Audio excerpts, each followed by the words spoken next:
భక్తి సానుభూతి అనురాగాలు మరింత పరిపక్వత పొందుతున్న రోజుల్లో వర్షకాలం సమీపిస్తున్నది. ప్రతి ఏటా గోకులవాసులు ఇంద్రుడికి పెద్ద ఎత్తున పూజలు చేస్తూ వర్షానుగ్రహం కోసం ప్రార్థనలు చేస్తారు. నందరాయుడు ఇతర గోపకులు కూడా ఈ పద్ధతిని క్రమంగా పాటిస్తారు.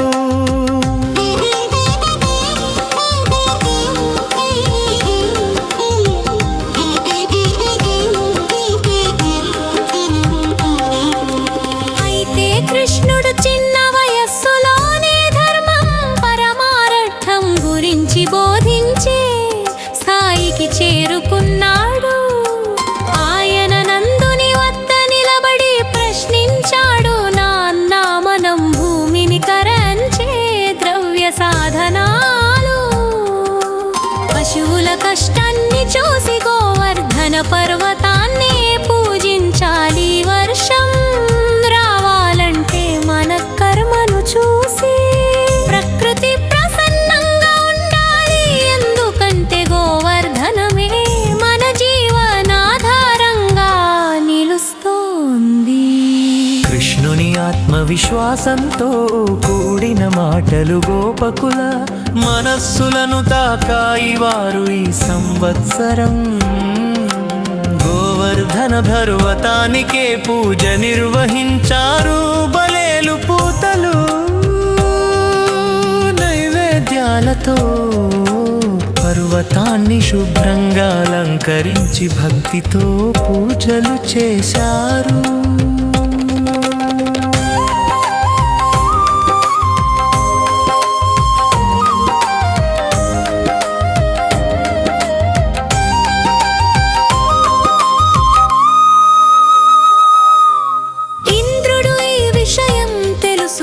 కోపంతో మండిపోయాడు. అతనికి ఇది తన గర్వానికి చెక్కిన దెబ్బలా అనిపించింది. వెంటనే ఆకాశం చీకటిగా మారి గాలి విరుచుకు పడింది.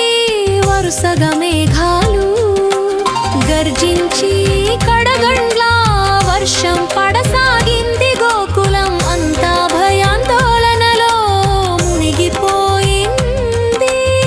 ఈ సమయంలో చిన్న కృష్ణుడు తన చిన్న చేతులతో గోవర్ధన పర్వతాన్ని తేలికగా ఎత్తాడు.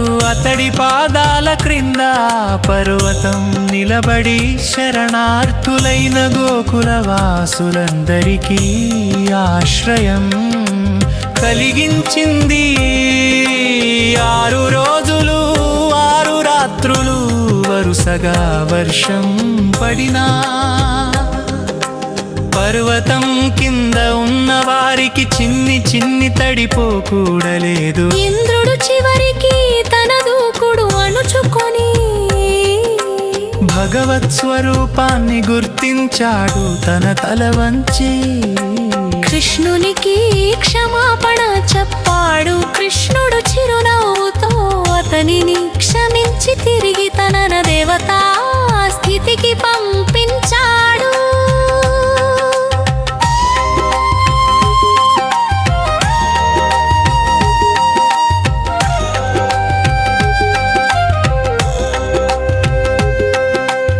ఈ లీలా ద్వారా కృష్ణుడు మరోసారి నిరూపించాడు, ఆయన కేవలం మానవ బిడ్డ కాదు, లోకక్షేమం కోసం అవతరించిన పరమాత్మ భక్తుడి. శరణాగతికి విశ్వాసానికి పరోక్షంగా జరిగే దివ్య రక్షణ ఇదే.